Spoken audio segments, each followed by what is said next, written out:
你的感情为什么谈得很糟糕呢？也许不是你的问题，也许是因为你爱上了一个烂人。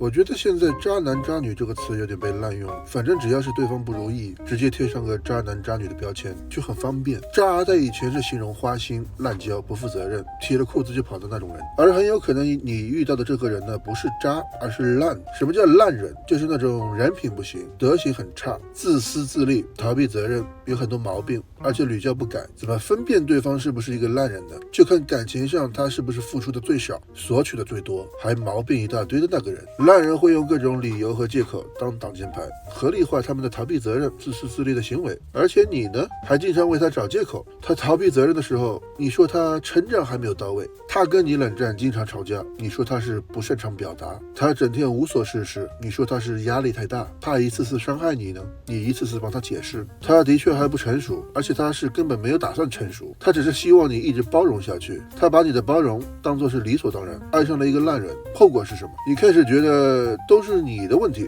你觉得你自己太苛刻了，你开始为了避免争吵，把所有的情绪都憋了回去。他今天如果没有对你发脾气的话，你就觉得他改变了。你这是一个人在谈两个人的恋爱啊，你独自扛下了所有。你明明知道不对劲，但你又不舍得走，因为你把希望全压在他以后会改变的上面。可一个烂人最擅长的骗术就是让你相信他以后会变好，所以你终于发现了你爱上了一个烂人。